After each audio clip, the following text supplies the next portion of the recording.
Donc pour te donner les 9-12, premier stade, là ils sont à moitié habillés en femme, si on peut dire, ou en enfant, et en 12-15, ils sont habillés comme un petit guerrier, quoi. Mais ils portent les arcs et les flèches, mais ils portent les flèches dans les guerres. Ils peuvent pas, ils sont tués tout de suite, là. À partir de 15-18, ils combattent avec les guerriers qui sont là. Parmi les guerriers, il y a toujours des guerriers au premier rang qui ne tirent pas vraiment des flèches. C'est la piétaille qui tire des flèches. On meurt avec ça. Le grand guerrier, Aulata, lui, il fait un défi à un guerrier. Et donc c'est comme dans l'Antiquité grecque, le défi. Et donc là, il s'attaque à la hache. Avant, il n'y avait pas de hache d'acier. Donc ils avaient des clubs. Et alors c'était de deux types qu'on retrouve dans toute l'Océanie d'ailleurs. Tu as un grand bout de bois et tu as une pierre ronde qui est enchâssée dedans, avec des angles quand tu tues. Le deuxième, moi j'en ai pas pu en acheter. Les Blancs qui sont venus ont tout acheté. Mais bon, le deuxième, c'était, c'est une arme classique et dangereuse. Tu as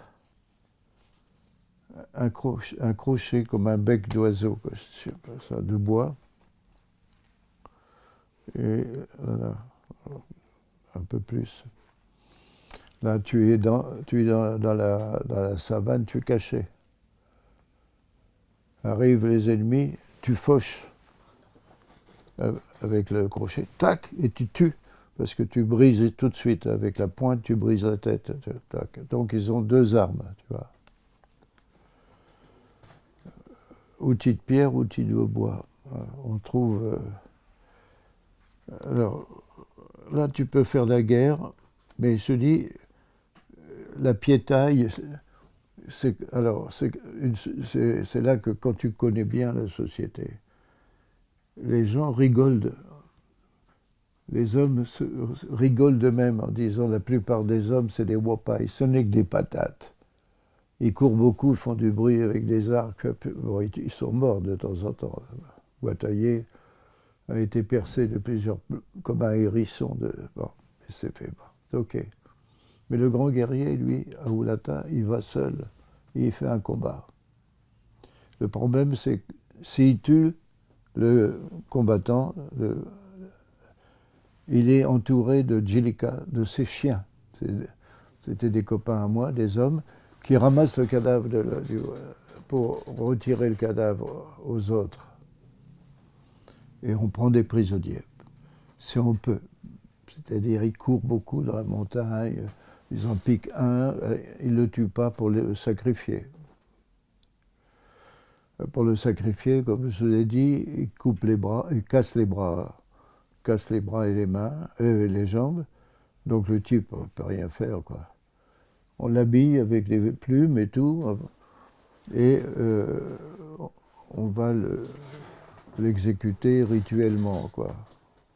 Donc c'est les jeunes guerriers qui descendent de la montagne, les rituels, etc. Ils portent objets sacrés, mais c'est surtout les couteaux. Et quand ils arrivent, ils lardent la poitrine d'abord, puis ensuite on le finit.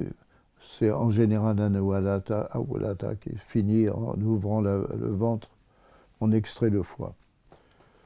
Et le foie, on le découpe en lamelles et on le donne à manger en général, quoi. Bon, après, il y a un rituel de purification, quoi, parce que quand on a été avec du sang des ennemis, il faut se purifier, quoi. Alors, tous ces rituels ont disparu avec l'arrivée des Blancs, hein, bien sûr. C'était plus nécessaire. Bon, maintenant, ils ont refait la guerre après l'indépendance, parce que le contrôle australien, c'est un contrôle beaucoup plus fort que ce que font les indigènes maintenant, la police indigène, tout ça. Bon, ça. Puis les indigènes ont peur les uns des autres. Hein.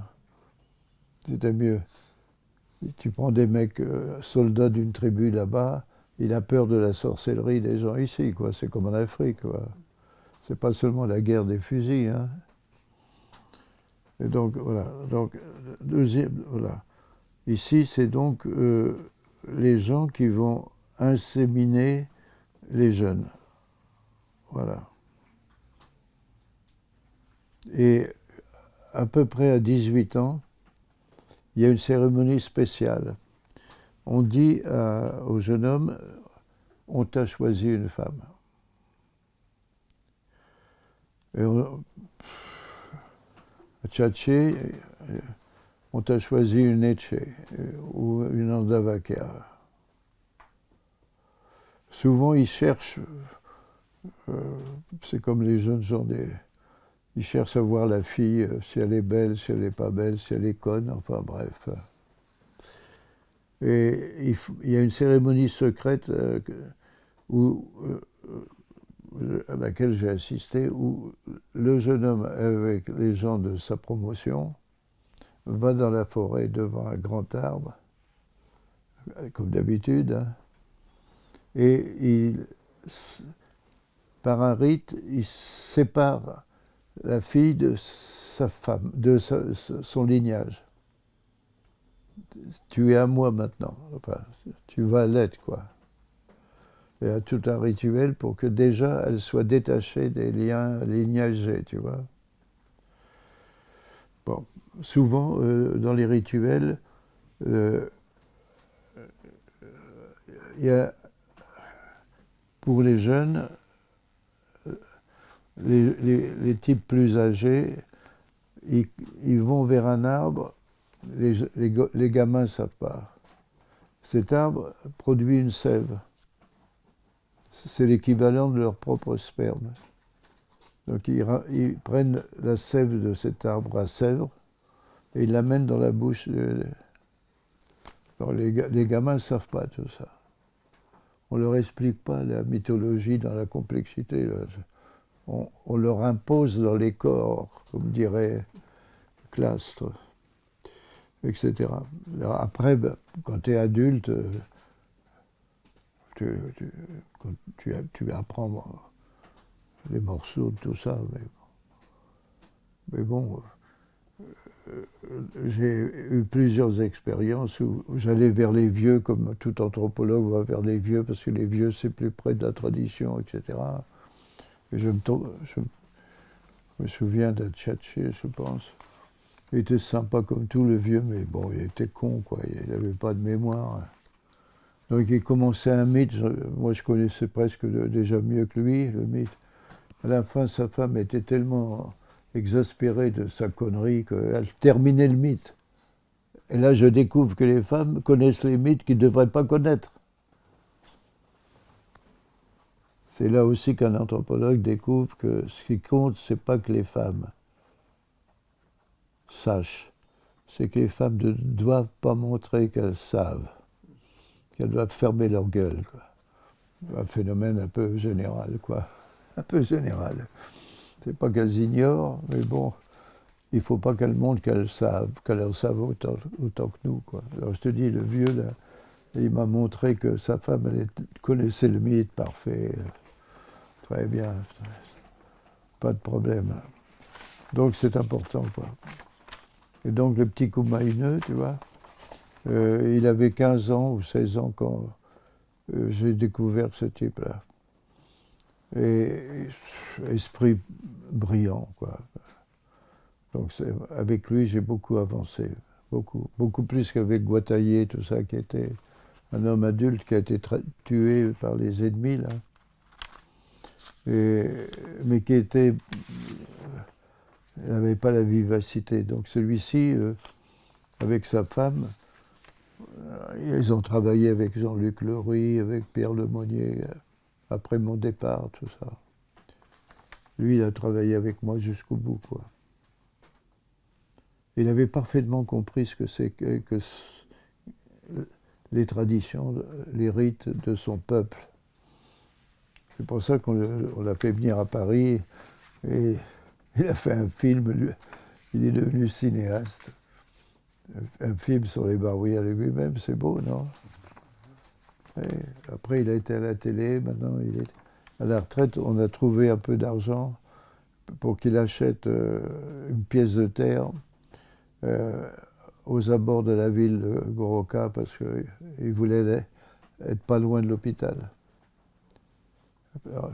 Chez Barouillat, il est à bout, loin des hôpitaux, là, dans la brousse.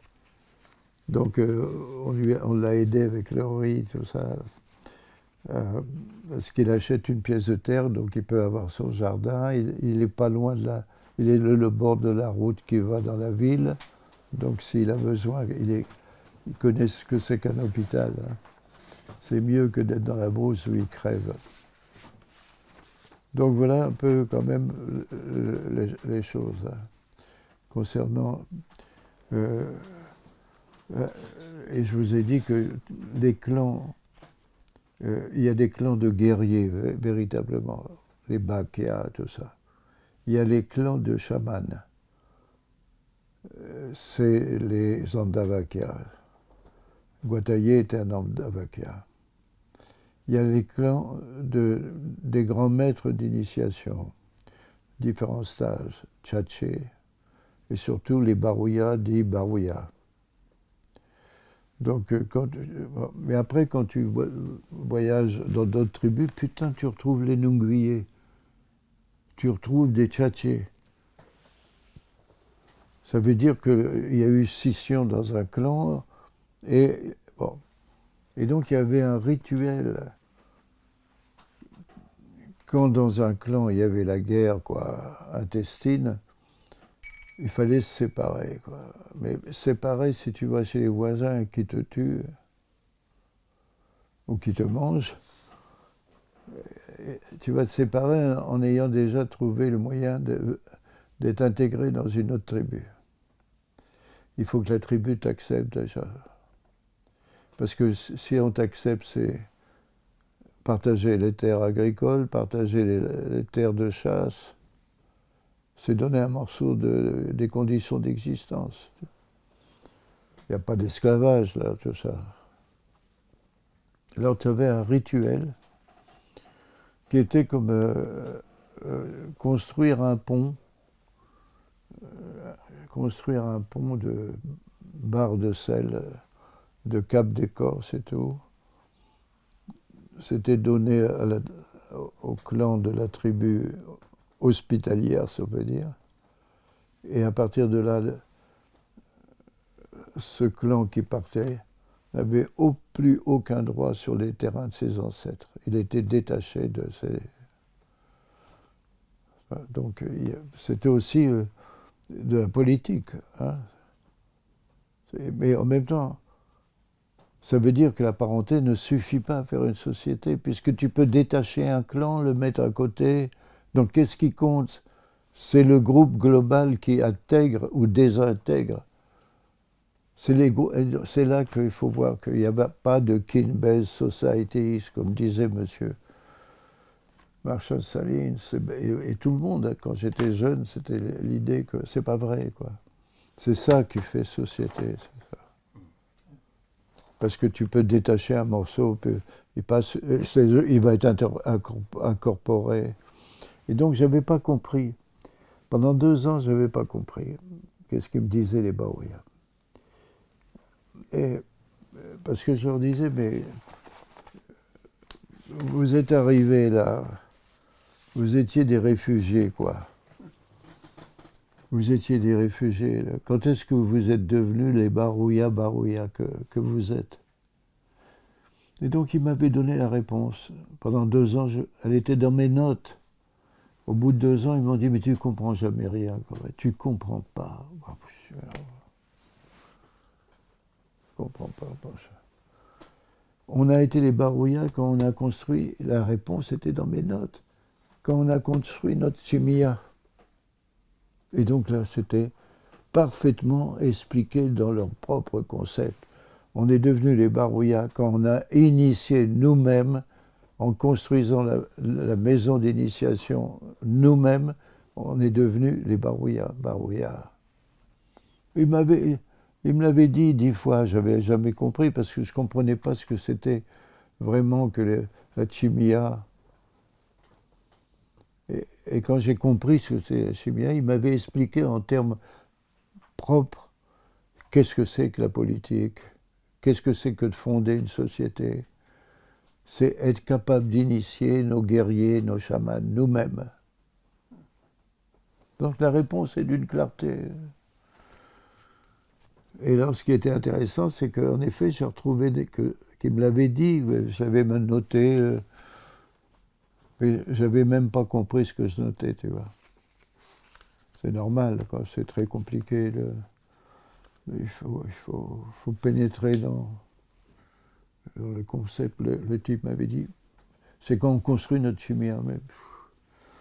Et quand j'ai compris, parce que c'était mieux.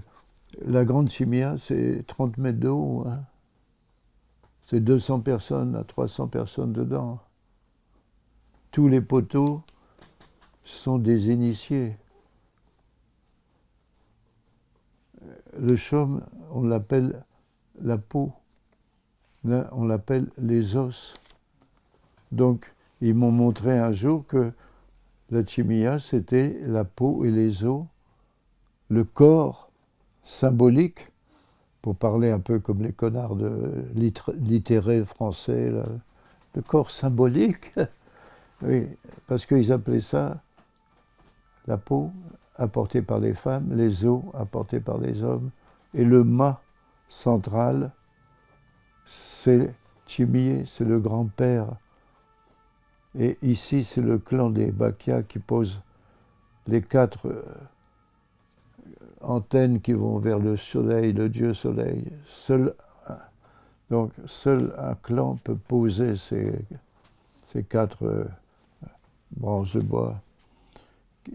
Et ici, à l'intérieur, caché, il y a un objet sacré que les gens ne voient pas.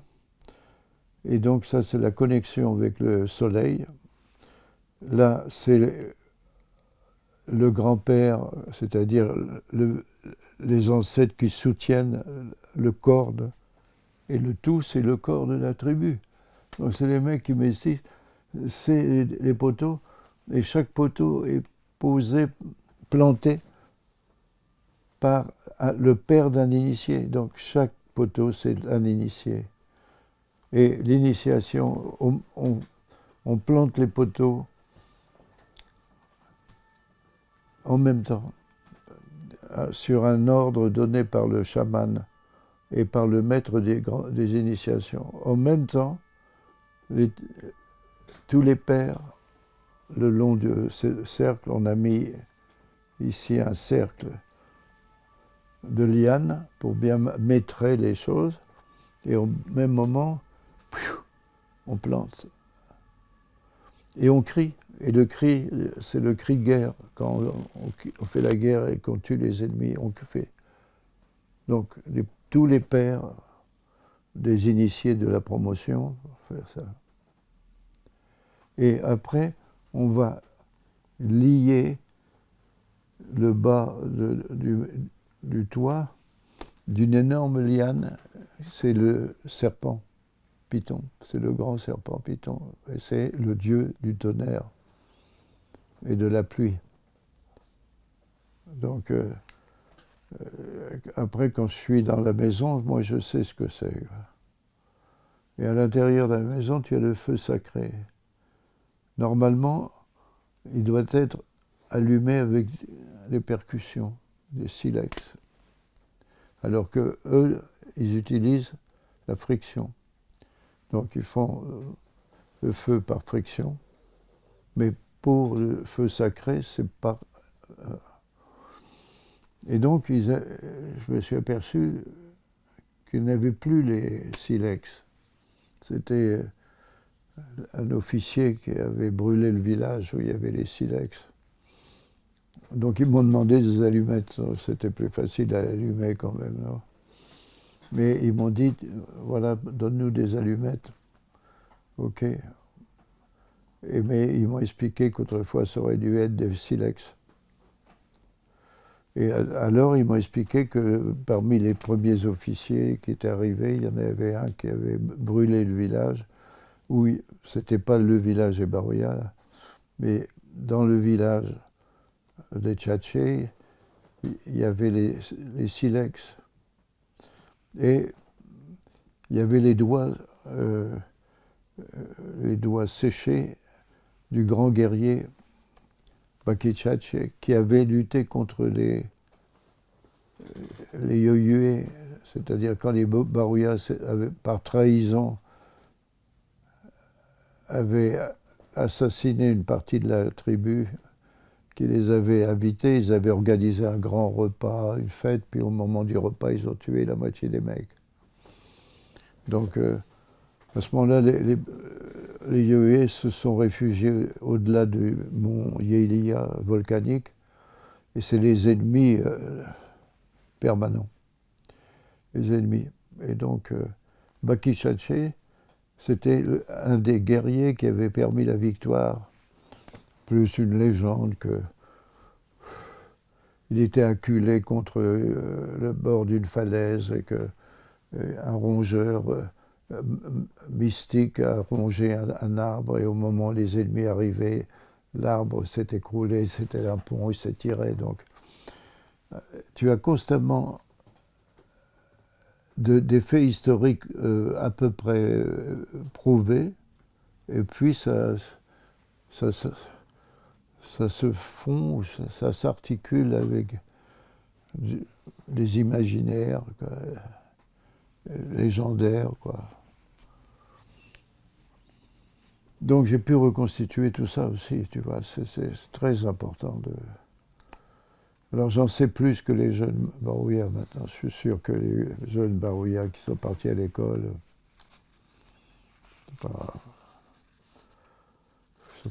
ils doivent en savoir moins que moi là maintenant.